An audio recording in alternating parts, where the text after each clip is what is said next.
కేవలం సుఖానుభవం కాదు. లోకములు 3 రకాలుగా ఉంటాయి. ఒక లోకము కేవలము సుఖాలు అనుభవించడానికే ఉంటుంది, స్వర్గాది లోకములు. అక్కడ దుఃఖము యొక్క స్పర్శ ఉండదు, సుఖాలు అనుభవిస్తారు. ఇంకొక లోకం ఉంటుంది, అక్కడ సుఖం అన్నది ఉండదు, ఎప్పుడు ఏడుపులు, పెడబబ్బలు, కేకలు, అరుపులు, భయంకరంగా ఉంటుంది. అది నరకం. సుఖం దుఃఖం 2 ఉంటాయి. ఓ రోజున తప్పట్లు కొట్టేస్తూ పొంగిపోతూ నేనే నేనే అంటుంటాడు, ఇంకో రోజున కుమిలిపోతూ ఏడుస్తూ ఉంటాడు. అదే భూలోకం. ఇక్కడ కొన్నాళ్ళు సుఖం, కొన్నాళ్ళు దుఃఖం. పొద్దున్న 10ంటికి సంతోషంగా ఉంటాడు, సాయంకాలం 4ంటికి ఏడుస్తూ ఉంటాడు. సుఖం దుఃఖం 2 అనుభవిస్తూ ఉంటాడు. సుఖ దుఃఖములు 2 ఉన్న భూలోకమునందు మీరున్నారు. ఇక్కడి నుంచి బాగా గుర్తుపెట్టుకోండి, మీకు 2 మార్గాలు ఉన్నాయి. ఒకటి, పూర్ణ దుఃఖమును కలిగిన లోకంలో కన్నా వెళ్ళచ్చు, పూర్తి సుఖం కలిగిన లోకంలో కన్నా వెళ్ళచ్చు. సుఖ దుఃఖాలు కలిగిన లోకంలోకి ఇంకా మీకు టికెట్ లేదు. అంటే మళ్ళీ ఎందుకండి ఇందులోకి? కాబట్టి ఒంటి మీద కొరడాలతో కొట్టేస్తూ, మరిగిపోయిన నూనెలో ముంచేస్తూ, ఏదో చీము నెత్తురు నదుల్లో ముంచేస్తూ అది కావాలా? హాయిగా సంతోషంగా పెద్దలతో కూర్చుని ఏదో ఆనందంగా ఉండడం, అమృతం తాగడం, ఇలాంటివి కావాలా? అంటే లౌకికంగా కోరుకుంటే పోనీ స్వర్గం కోరుకోండి. నరకానికి ఎడదాం అనుకోకూడదంటే మీకు ఒక లక్షణం ఉండాలి. వెంటనే మీకోటి కావాలి. ఏమిటి కావాలి? పాపము చేయకుండా ఉండుట. పాపం చేస్తే కదా నరకం. కాబట్టి పాపం చెయ్యకూడదు. ఇది సంభావయతి, మంచి భావములను ఇచ్చుట. ఇది ఎలా వస్తుంది అన్నారు శాస్త్రంలో. ఇది ఎలా కలుగుతుందండి అన్నారు. దీనికి ఒక ప్రతిబంధకం ఉందండి, అంత తేలిక కాదు. శివమహాపురాణం మీ జీవితాన్ని కరెక్ట్ చేస్తుంది. మీరు చూడండి, ఒక తేలిక మాట, ఒక వెలితి మాట ఒకటి మనం మాట్లాడతాం. కోటేశ్వరారు చతుర్ముఖ బ్రహ్మగారు మేము లలాటం మీద రాసేసాడండి, రామాయణం చెప్పు, భాగవతం చెప్పు, శివపురాణం చెప్పని చెప్పేస్తారు మీరు. మా లలాటం మీద రాసేసాడు, చీకటి పడేటప్పటికీ మాకు ఎటో లాగేస్తుంది మనస్సు వెళ్ళిపోమ్మని, అందుకని మేము రామ్ పురాణానికి అంటాడు ఒకడు. అది తప్పు. అలా ఉండమని చెప్పలేదు శాస్త్రం. తిలకధారణము అన్న మాట ఎందుకు ఇచ్చారో తెలుసా అండి?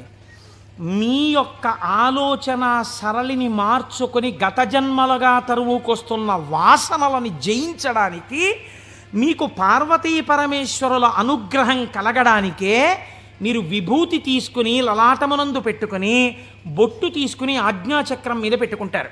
ఇప్పుడు పార్వతీ పరమేశ్వరులు మీ లలాటమునందు వసించి ఉన్నారు. దీనివల్ల ఏం జరుగుతుంది అంటే, లలాట లిఖితారేఖ పరిమాస్త్రం నశక్యతే. ఇది కదా సామాన్య సిద్ధాంతం. బ్రహ్మగారు రాసిన రాత మారదు. కానీ మీరు తిలకధారణం చేసి విభూతి పెట్టుకోగానే మీ ఆలోచన సరళి యందు మార్పు వస్తుంది.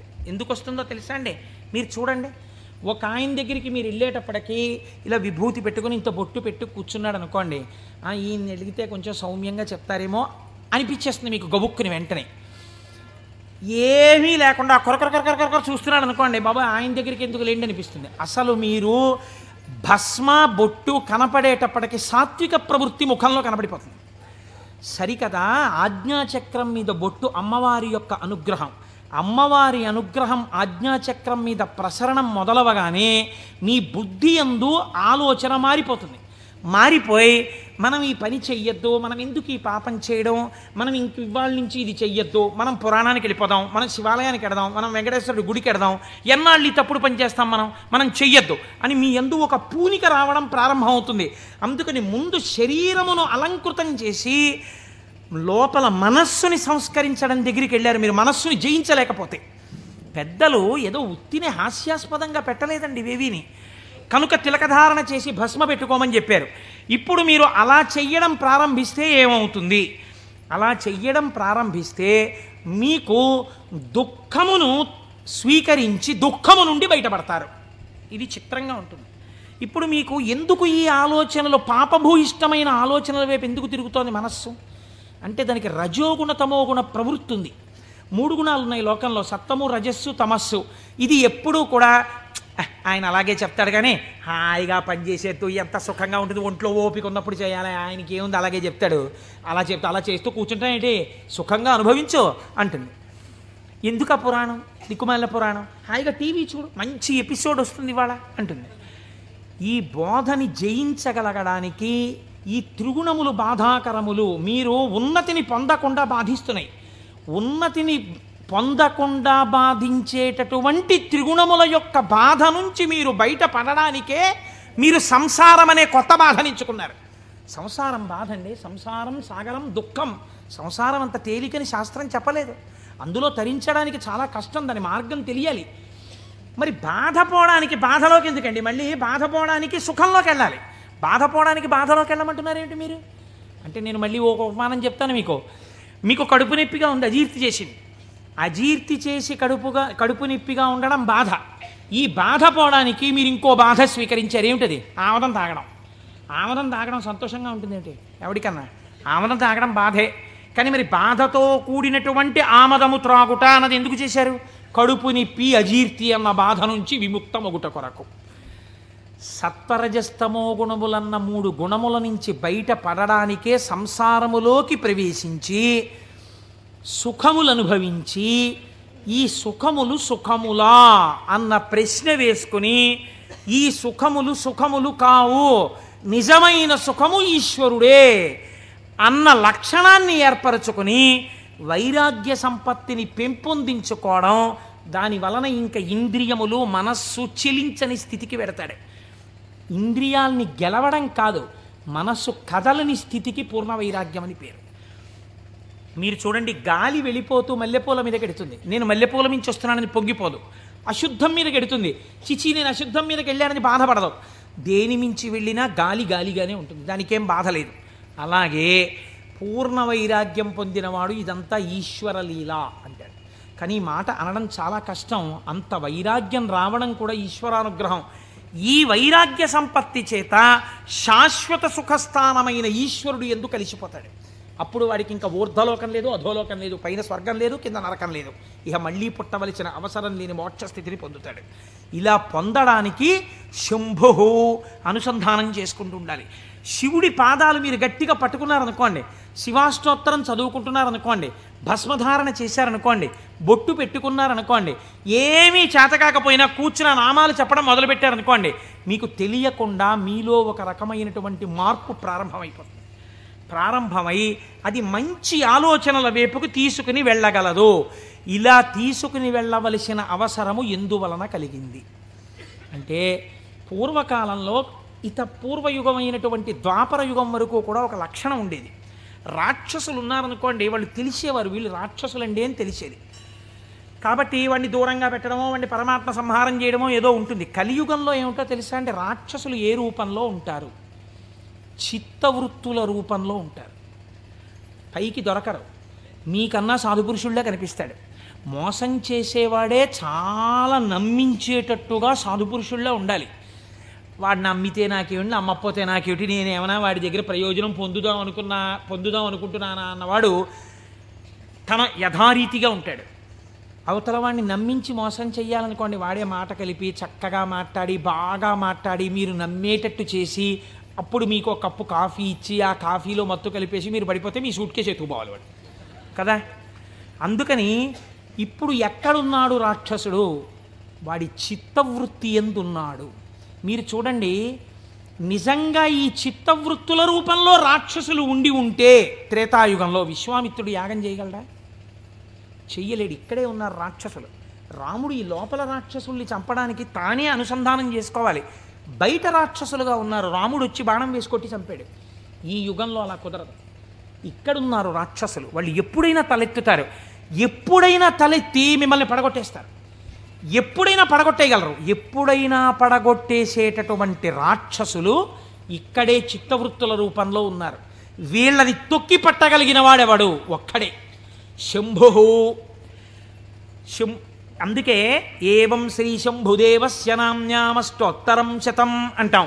ప్రదోష వేళలో రోజు ఆ శంభునామాలు చెప్పామనుకోండి, ఆయన ఏం చేస్తాడంటే వీళ్ళని తొక్కి పెట్టి మీ భావముల యందు మంచి ప్రవాహాన్ని ఏర్పాటు చేస్తాడు. ఈ మంచి ప్రవాహము కలిగిన భావన చేత ఉన్నతిని పొందేస్తాడు. ఇప్పుడు ఈ భావన పొందినటువంటి వాడు ఎలా ఉంటాడు, ఎలా పొందుతాడు ఈశ్వరుణ్ణి అని మీరేమి అనుమానపడిపోయి వాడు ఏమైనా పూజలు బాగా చేసేస్తాడండి, యజ్ఞయాగాదులు చేసేస్తుంటాడండి అలా అనుకోక్కర్లేదు. శంభునామాన్ని పెట్టుకుని శంభుని యొక్క అనుగ్రహం పొందిన వాడి స్థితి ఎలా ఉంటుందో తెలుసా అండి? నేను మీకు ఒక ఉదాహరణ చెప్తాను, మీరు బాగా పట్టుకోగలుగుతారు. ఇది కూడా నేను ఎక్కడి నుంచో ఎందుకు మీకు రుద్ర పశుపతి నాయనార్ అని ఒక నాయనారు ఉన్నారు 63 మంది నాయనార్లలో. మనం సాధారణంగా ఏం చేస్తాం, రుద్రం చదవండి అన్నాం అనుకోండి, సన్యాసి కూడా రుద్రం చదవాలి. సన్యాసులు కూడా రుద్రం పారాయణ చెయ్యమని శాస్త్రం విధించింది. ఎందుకో తెలుసా అండి? అభిషేకం చేయకపోయినా రుద్రాన్ని పారాయణ చేస్తే వెంటనే పాపాలు పటాపంచలవుతాయి. ఆ పశుపతి నాయనారికి ఒక లక్షణం ఉండేది. ఆయన రోజు కూర్చుని రుద్రాధ్యాయం చదువుతూ ఉండేవాడు. చదువుతున్నప్పుడు ఆయనకు ఒక అనుమానం వచ్చింది. ఏమిటా అనుమానం? అందులో మేఘ్యాయచ విద్యుచ్ఛాయచ వృక్షాయచ హరిత్యాయచ లోప్యాయచ ప్రవాహ్యాయచ ఫేన్యాయచ సికత్యాయచ ఈ మాటలు ఉన్నాయి. ఇవన్నీ ఈశ్వరుడే అన్నారు. అంటే నీరు ఈశ్వరుడు, నీటి మీద నురుగు ఈశ్వరుడు, చెట్టు ఈశ్వరుడు, చెట్టు మీద పిట్ట ఈశ్వరుడు, చెట్టులో ఆకుపచ్చతనం ఈశ్వరుడు. మనం ఏం చేస్తాం? మేము అభిషేకం చేయించుకుంటున్నామండి అని వెళ్ళి కూర్చుంటాం. శివాలయంలో ఉన్న అర్చక స్వామి ఏదో మహన్యాసం అని చెప్పి నా రుద్రో రుద్రమచ్చ ఎత్తని పాప ఆయన మహన్యాసం చేయిస్తాడు. చేయించిన తర్వాత మీరేవో పాలు పెరుగు పంచదార పళ్ళరసాలు పట్టుకెడతారు. ఆయన రుద్రాధ్యాయం చదువుతూ పోసేస్తాడు. పోసి అభిషేకం చేస్తుంటాడు. మీరేం చేస్తారు? మీకు అది ఏమిటో తెలియదు కదా, అర్థం కాదు. అర్థం కాకపోవడం వల్ల తేలిగ్గా వచ్చేది ఏమిటంటే నిద్ర. కాబట్టి చాలా అమరికగా మనకి దొరికేది ఏమిటంటే, బ్రహ్మదండం మహర్షులకు ఎలా ఉంటుందో అలా మోచేతిని తొడకి పెట్టి ఈ చేతిని ఇలా పెట్టి చక్క చెంప చేస్తే చాలు, అలా పడుకోవచ్చు, నిద్రపోతాడు. మళ్ళీ ఆయన ఎక్కడో గంట ఏదో కొడతాడు, కొడితే తెలివి వస్తుంది. తెలివి వచ్చాక మళ్ళీ పాపం తాపత్రయం ఉండదని నేను అన్నాం. మళ్ళీ ఓసారి లేచి ఏదో చేస్తున్నాడు, అల్లరవుతోంది మళ్ళీ అని చెప్పేసి కాసేపు మళ్ళీ ఇలా మళ్ళీ పడిపోతాడు. దీనివలన ఏమైనా ప్రయోజనం ఉందా? మీరు చేసిన అభిషేకమునందు, నేను ఇలా అడిగానని మీరు ఏమనుకోకండి, నన్ను మన్నించండి, ఒక మెట్టు పైకెక్కడానికి కాలు ఇలా ఏమైనా లేచిందా మీకు ఉపాసనలో? అంటే నేను అభిషేకం చేయించుకోవద్దని, శివాలయానికి వెళ్ళొద్దని నేను చెప్పట్లా, చేయించుకోవాలి అరిష్టం పోవడానికి. కానీ మీ ఉపాసనలో మీరు ఓ మెట్టు ఎక్కారా? కాదు కదా. ఇది రుద్రం పారాయణ చేయడం అంటే ఇది. ఆయన అన్నాడు, ఆ నాయనారు, ఆయనకు ఒక చిత్రమైనటువంటి ఆలోచన వచ్చింది. ఆయన తిరుమలయార్ అనబడేటటువంటి ప్రాంతంలో ఉండేవాడు. ఆయన ఈ రుద్రం చదివి చదివి చదివి చదివి అన్నాడు, ఆకాశం ఈశ్వరుడు, మేఘం ఈశ్వరుడు, నీరు ఈశ్వరుడు, నురుగు ఈశ్వరుడు, చెట్టు ఈశ్వరుడు, పిట్ట ఈశ్వరుడు. కాబట్టి నేను ఇంట్లో కూర్చుని ఇవన్నీ చెప్తుంటే ఉపయోగం ఏంటి? నేను ఈశ్వరుడిలో చేరిపోయి ఈశ్వరానుభూతిని పొందుతానన్నాడు. ఓ రోజు తెల్లవారకట్ట ఎవ్వరికీ చెప్పకుండా లేచి 4 గంటలకో వెళ్ళిపోయాడు బయటికి, ఊరి బయటికి వెళ్ళిపోయాడు. ఆ కొండ మించి ఒక సెలయేరు జాలువారుతోంది. గబగబా వెళ్ళాడు. ఆ సెలయేట్లో నడుంలోతు నీళ్లలో నించున్నాడు. నించుని చెట్టు వంక చూశాడు. నిశ్శబ్దంగా ఉంది వాతావరణం. ఆ కొండ కనపడింది, చెట్లు కనపడ్డాయి, చెట్ల యొక్క ఆకుపచ్చని కొమ్మలు కనపడ్డాయి. అంత నిశ్శబ్దంలో గలగల పారుతున్నటువంటి సెలయేటి శబ్దం వినపడుతోంది. ఆ నీటి మీద వెళ్ళిపోతున్న నురుగు కనపడింది. ఆయన వెంటనే ఆ ఒంటికి తగిలిన చల్లతనంలో ఈశ్వరుడు కౌగిలించుకున్న అనుభూతిని పొందాడు. ఇవి ఈశ్వరుడు కదా, నేనిప్పుడు ఈశ్వరుడిలో ఉన్నాను నీటిలో. కాబట్టి నేను నా కళ్ళతో చూస్తున్న మేఘం ఈశ్వరుడు, నేను మొలలోతులో ఉన్నది ఈశ్వరుడు, ఇలా వెడుతున్నది ఈశ్వరుడు, నేను చూస్తున్న ఆ కదులుతున్న ఈశ్వరుడు. నాకు ఇంట్లో చదువుతున్నప్పుడు అలా బిగిసిపోయినట్టుగా ఉన్న ఈశ్వరుడు కనపడేవాడు. ఇప్పుడు ఇన్ని చేతులతో కాళ్లతో కదులుతూ నన్ను కౌగిలించుకున్నాడు ఈశ్వరుడు అని గట్టిగా గొంతెత్తి నమ పేన్యాయచ సికత్యాయచ ప్రవాహ్యాయచ నమ వృక్షాయచ హరిత్యాయచ లోప్యాయచ అని పారాయణ చేశాడు. ఆ పారాయణ చేస్తూ ఆనందం అనుభవించేసి బయటికి రాలేక బయటికి వచ్చేవాడు. బయటికి వచ్చి ఒళ్ళు తుడిచేసుకొని పొడిబట్ట కట్టుకుని ఇంటికి వెళ్ళిపోయేవాడు. మళ్ళీ మధ్యాహ్నం అయ్యేది. ఆ చెరువు దగ్గరికి వెళ్ళి సంధ్యావందనం చేసుకుంటాననేవాడు. మళ్ళీ వెళ్ళిపోయి మళ్ళీ అందులో నించునేవాడు. మళ్ళీ శివుడు అబ్బా కదులుతున్నాడు. అవుగో అవే ఆయన చేతులు, నా స్వామి ఇలా ఇలా అంటున్నాడు, చేతులు ఊపుతున్నాడు, రా రా రా అని పిలుస్తున్నాడు, అవే కొమ్మల రూపంలో ఊగుతున్నాయి. నా స్వామి ఇదిగో ప్రవహిస్తున్నాడు. నా స్వామి వేదం ఋషులకి చెప్పినప్పుడు ఇలాగే వినపడి ఉంటుంది, అదిగో ఝరి శబ్దం వినపడుతోంది అన్నాడు. మొన్న మేము తిరుమల వెళ్ళి పాండవుల తీర్థం కింద దగ్గర కూర్చుంటే వెనకాతల నుంచి నదీ ప్రవాహం వెడుతుంటే చప్పుడు వచ్చింది. కాసేపు ఆగి మీరు ఆ శబ్దాన్ని వినండి అన్నాను నేను. ఆ వినండి అనడం వెనకాతల నా భావన అదే. ఇప్పుడు ఈశ్వరుడు చెప్తున్నటువంటి వేదం ఋషులకు ఎలా చెవుల్లో వినపడిందో అలా నాకు ఈశ్వరవాణి వినపడుతోంది అన్నాడు. మళ్ళీ నిలబడిపోయాడు.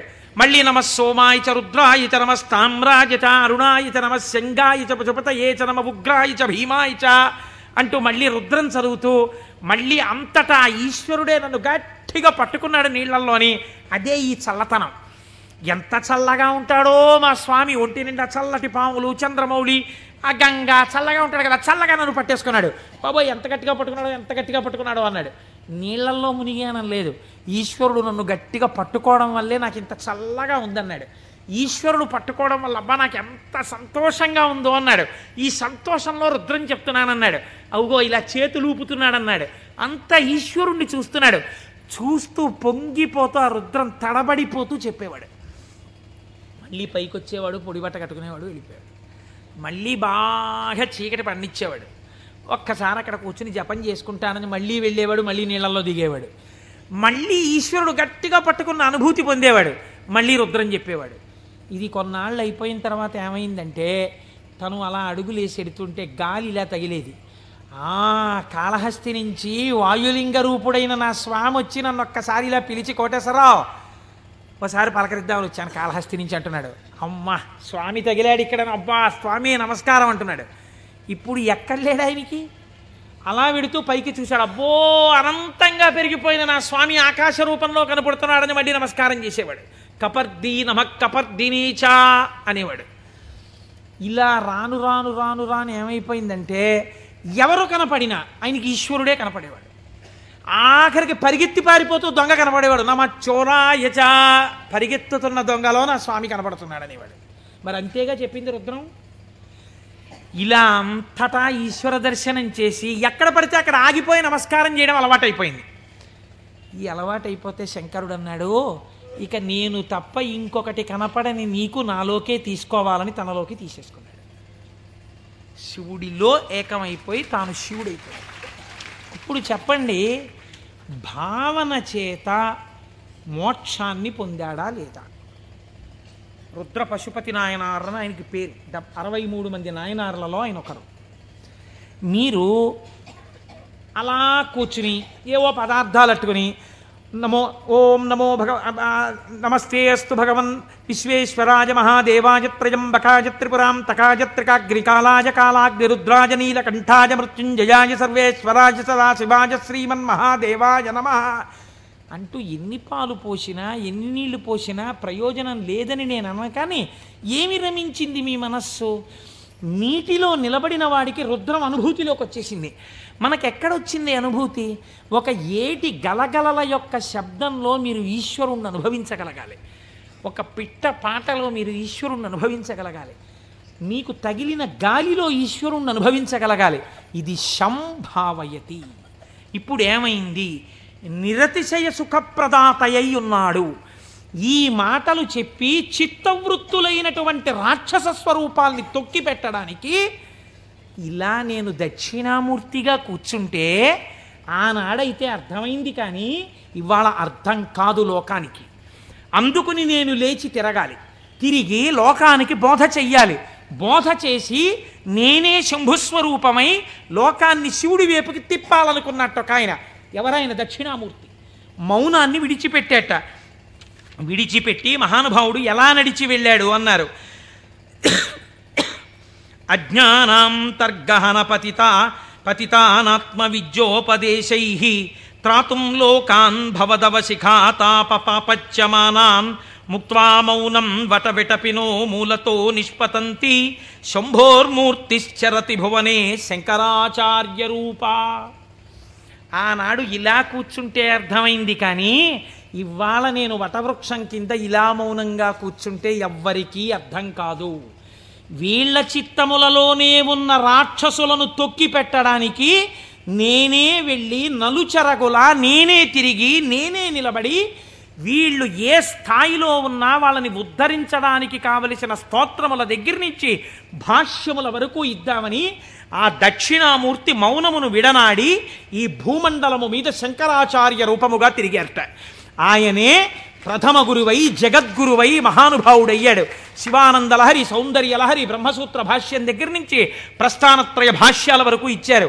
ఇహమునందు ఐశ్వర్యము కావాలంటే కనకధార వరకు ఇచ్చారు. అటువంటి శంకరాచార్యుల వారి దగ్గర ప్రారంభమైన గురు పరంపర నేటి మా గురువుల వరకు కొనసాగుచునే ఉన్నది.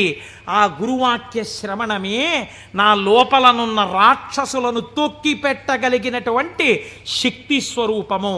ఆ గురువు మాట నేను విన్నానా అంతే. ఆ చిత్తవృత్తులు నన్నేం చేయలేవు, ఆ రాక్షసులు నన్నేం చెయ్యలేరు. శంభావయతి, నా యందు మంచి భావములు ప్రవేశించి ఈశ్వరాభిముఖుడనై శం నిరతిశయ సుఖస్వరూపమైన శివుని యందు కలిసి నేనే శివుడనగుచున్నాను.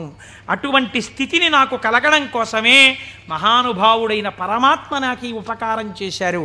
ఇటువంటి జ్ఞానము కలగడము దేనివల్ల కలుగుతుంది అన్నారు. ఇటువంటి జ్ఞానమే శంభుస్వరూపం మీకు కటాక్షిస్తుంది. అందుకే శంభు అన్న నామం అంత గొప్ప నామమైంది. పరమశివుని యొక్క రూపాలలో ఆ శాంభవ స్వరూపం అంత గొప్పదైంది. ఆ నామాలు చెప్పుకుంటే చాలు మనం ఉద్ధరింపబడతాం. అందుకే కదా ప్రతిరోజు ప్రదోష వేళ చెప్పుకుంటున్నాం. ఈ చెప్పుకున్న ఫలితం ఏమిటో మనకు ఒక రోజున తెలుస్తుంది. తెలిసిన రోజున అయ్యా మనం ఎంత అదృష్టవంతులను ఆ రోజున నామం చెప్పుకున్నాం అనుకుంటాం. మనకి పెద్దలు ఒక మాట చెప్తారు, శరీరమునందు ఆరోగ్యం లుప్తమవుతోందనుకోండి, ఆరోగ్యము మళ్ళీ పొందికగా కుదరాలంటే ఒక్కరి వలన మాత్రమే కుదురుతుంది. సూర్యోపాసన చెయ్యాలి, ఆదిత్య హృదయం చదువుకోవాలి. ఆరోగ్యం భాస్కరాదిచ్చేత్, శరీర ఆరోగ్యము మనస్సు ప్రశాంతముగా ఉండుట సూర్యభగవానుని యొక్క అనుగ్రహము వలన కలుగుతుంది. శ్రియమిచ్చేత్ హుతాశనం. ఇవాళే పొద్దున నేను ఒక ఉపనయనానికి వెళ్ళాను. ఆ ఉపనయనానికి వెళ్ళినప్పుడు మా దొరగారితో, చూశారా దొరగారు అగ్నిహోత్రాన్ని ఎలా ప్రార్థన చేస్తారో అని మా దొరగారికి చెప్తూ అక్కడ కూర్చున్నాను. ఆ అగ్నిహోత్రం చేసినప్పుడు అగ్ని కార్యం చేస్తూ ఆ అగ్నిహోత్రాన్ని అడుగుతారు, నాకు ఇవన్నీ, ఈ వీర్యము, ఈ పరాక్రమము, ఈ ఐశ్వర్యము, ఈ ధనము, ఈ సంపత్తి, ఇవన్నీ కూడా నాకు ఆ హుతాశన నాకు ఇయ్యి అనగా, ఓ అగ్నిహోత్రమా నువ్వు నాకు కటాక్షించు అని అడుగుతారు. అందుకే అగ్నికార్యం చెయ్యడానికి సమర్థత కలిగిన వాడైతే తానే అగ్నికార్యం చేస్తాడు. నాకు లేదు అగ్నికార్యం చెయ్యగలిగిన సమర్థత, ఏం చెయ్యాలి అన్నారు. ఇప్పుడు మీకు నేను ఒక ఉదాహరణ చెప్తా. రేపు ఫిబ్రవరి 11వ తారీఖున సుబ్రహ్మణ్యేశ్వర స్వామి వారి యొక్క హోమం జరుగుతుంది ఇక్కడ. ఆ హోమం జరిగినప్పుడు మీరు చెయ్యగలరా సుబ్రహ్మణ్య హోమం? ఆచంద్ర తారార్కం వంశం నిలబడాలి. ఎక్కడో ఒక చోట వంశం ఆగిపోయే ప్రమాదం రావచ్చు. కానీ ఒక్కసారి ఎవడు సుబ్రహ్మణ్యుడి కావిడి భుజం మీద పెట్టుకున్నాడో, సుబ్రహ్మణ్యుడికి హోమం చేశాడో, వాడి వంశం ఆగదు. అటువంటి ప్రతిబంధకం ఉంటే తొలగిపోతుంది. ఇప్పుడు మీకు రాదా హోమం చేయడం, మరి మీరేం చెయ్యాలి అంటే, కలియుగమునందు పురుషార్థమును వెచ్చించు. అందుకని టికెట్ పెడతారు. దాని మీద డబ్బులు సంపాదించడానికి కాదు. ఒక టికెట్ పెడితే మీ ద్రవ్యాన్ని మీరు వినియోగించాలి. అది ఓ 1000 రూపాయలు అవుతుంది అనుకోండి, మీ దగ్గర 2000 పుచ్చుకోరు. ఎందుకు పుచ్చుకోకూడదు? అలా పుచ్చుకుంటే వీళ్ళు మోసం చేసినట్టు అవుతుంది. ఎంత అవసరమో అంత పుచ్చుకుంటారు. ఇప్పుడు మీరు ఈ ద్రవ్యం ఇచ్చి బాహ్య అంతఃశౌచమును పాటిస్తారు. అంటే స్నానం చేసి విభూతి పెట్టుకుని తిలకం పెట్టుకుని, లేదా మీరు ఏ సంప్రదాయమునందుంటే అటువంటి తిలకధారణ చేసి వచ్చి కూర్చుంటారు. ఆచార్యముఖేన మీ కొరకు ఆచార్యులు చేస్తారు. ఆ పదార్థములన్నింటి మీద మీ చెయ్యేసి మీ గోత్రనామాలు చెప్పి అక్కడ హోమం చేస్తారు. ఇప్పుడు ఈ హోమం ఎవరు చేసినట్టు? మీరు చేసినట్టు మీ ఖాతాలో పడిపోతుంది ఫలితం. కాబట్టి ఇప్పుడు ఏమవుతోంది? మీకు కావలసినటువంటి సుఖమునకు హేతువు కర్మ మార్గము చేత మీకు ఇప్పిస్తారు ఈశ్వరానుగ్రహంతో. ఇలా శ్రియం, అది ఏ రకమైన ఐశ్వర్యమైనా దేని వలన కలుగుతుంది? అగ్ని కార్యము వలన కలుగుతోంది. కాబట్టి శ్రియమిచ్చేత్ హుతాశనం, అగ్నిహోత్రము వలన మీకు ఐశ్వర్యము కలుగుచున్నది. ఈశ్వరాత్ జ్ఞానమన్విచ్చేత్, జ్ఞానదాత మహేశ్వర, ఈశ్వరుని యొక్క అనుగ్రహము వలన మాత్రమే జ్ఞానము కలుగుతుంది. ఆ జ్ఞానం ఇచ్చేవాడికే మహేశ్వరుడని పేరు. ఈ మహేశ్వరుడు ఎందుకు ఇస్తాడు? శంభునామాన్ని మీరు గట్టిగా పట్టుకుని ఆ నామాలతో పిలిస్తే, ఏవం శ్రీ శంభుదేవస్య శంభుదేవుని నామాలు ప్రదోషంలో పిలుస్తున్నారు అనుకోండి, మీరు పేరు పెట్టి పిలవగా పిలవగా పిలవగా పిలవగా ఏమవ్వాలి? ఆయన పలకాలి. పలికితే ఏమనాలి? మీ వంక చూసి ఏవం శ్రీ శంభుదేవస్య నామ్నామస్తోత్తరం శతం అంటున్నారు మీరు. 108 నామాలతో నిన్ను పిలిచాను. ఆయనకు ఓసారి చూసి సరే పిలిచావు, నేను శంభుదేవుణ్ణి కాబట్టి ఏం చెయ్యాలి? నీ భావాలు మార్చి నిన్ను ఈశ్వరుడి వైపుకి తిప్పాలి. నీకు సత్ప్రవర్తన కల్పించాలి. నిన్ను చక్కటి వాడిగా రూపుదిద్దేటట్టుగా చెయ్యాలి. నన్ను నువ్వు పిలిచినందుకు నేను నీకు చెయ్యగలిగింది అదే. కాబట్టి ఇప్పుడు ఆయన మీకు ఏం చేస్తాడు? ఇదే చేస్తాడు. ఆయన విసుక్కున్నా సరేనండి. లోకంలో ఒక నానుడు ఉంది, మీరు చూడండి. అమ్మా అమ్మా అమ్మా అన్నారు అనుకోండి, అమ్మ అంటుంది. ఆవిడ ఏదో పోపు వేయించుకుంటూ ఉంటుంది, అంటుంది. అమ్మా అమ్మా బా ఏమిటి అమ్మా అమ్మా అమ్మా చెప్పు ఏమిటో. అమ్మ నిన్ననే కాలేజీకి వెళ్ళానా అని మొదలు పెడతాను. నువ్వు ముందు తెవులు చెప్దు కానీ విలే, కాలేజ్ టైం అయిపోతుంది అవతల అని పోపెడతా. అది చిన్న బుచ్చుని అంటుంది పిల్ల. అంటే ఈ పో పెట్టేసి దగ్గరికి వచ్చి రా జడేస్తాను, ఇప్పుడు చెప్పు ఏమిటి చెప్తాను అనుకున్నావు? వినకూడదనుకున్నది అనేటప్పటికీ లొంగిపోయి పోన్లే పాపం వింటే మాత్రం ఏమవుతుందని జడవేయుట అనేటటువంటి ఉపచారం చేస్తూ మరీ వింది అమ్మ. ఎందుకు వింది? మీరు 4 మాటలు అమ్మ అమ్మ అమ్మ అన్నందుకు వింది. ఎలా వింది? మీకు ఉపచారం కూడా చేస్తూ వింది. అలా మీరు రోజు ప్రదోషంలో ఏవం శ్రీ శంభుదేవస్య ని శివ శివ శివ శివ అంటే ఆయన ఏం చేస్తాడు? ఓసారో 2 సార్లు అనొచ్చు. 3వ మాట ఏమంటాడు? ఓ సర్లే ఇంక నిన్ను చక్కగా తీర్చిదిద్దుతాను, సరేనా, అందరూ పొంగిపోయేటట్టుగా నీ ప్రవర్తన మారుస్తానంటాడు. ఇలా రావడానికి 10 మాటలు ఆయన విసుక్కున్నా మనం పిలవాలి. ఆయన అలా విసుక్కునేవాడు కాడు. కాబట్టి మనం రోజు చెయ్యగలిగింది ఏమిటా? నామం చెప్పడమే. ఈ నామము చేత మీరు శంభుని యొక్క అనుగ్రహాన్ని పొందాలి. ఇది శం, ఈ లోకంలో సుఖం దగ్గర నుంచి నిరతిశయ సుఖం వరకు, ఊర్ధ్వలోక సుఖం వరకు ఎంత సుఖం ఉందని మీరు అనుకుంటున్నారో అన్ని సుఖాల్ని మీకు ఇవ్వడం. దీన్నే కామకోటి అని పిలుస్తారు. కామకోటి అంటే కంచి కామకోటి పీఠం అంటారు. కామకోటి అంటే ఇక్కడ కోరికలు ఇవ్వడంతో మొదలుపెట్టి కోరికలు లేకుండా చేయడం వరకు తీసుకెళ్ళి ఆ తర్వాత పుణ్యం ఇచ్చి పుణ్యము వలన ఊర్ధ్వలోక ప్రాప్తి వరకు ఇచ్చి తర్వాత మళ్ళీ తిరిగి రానవసరము లేనటువంటి పునరావృత్తి రహిత శాశ్వత శివ సాయుధ్య స్థితి అనబడేటటువంటి మోక్ష స్థితి వరకు ఇయ్యగలిగినటువంటి అంచులన్నీ ఆవిడ చేత పరిపాలింపబడుతున్నాయి. ఆవిడ అవనిక ఎత్తి ఈ కామకోటిలో నిలబెడుతుంది. ఈ కోటిలో ఏ మెట్టు మీద నువ్వు నిలబడతావో దానికి తగినట్టుగా నిన్ను నిలబెట్టడానికి ఈ నామాలు, ఆ ఈశ్వరానుగ్రహము నిన్ను రక్షిస్తున్నాయి. నీకు రుద్రపశుపతి నాయనారు వృత్తాంతం ఒక్కటి ఉదాహరణగా సరిపోలేదా? రమించిన హృదయం అటువంటి భావం ఒక్కటి కలగగానే రమించిపోయిందంతే.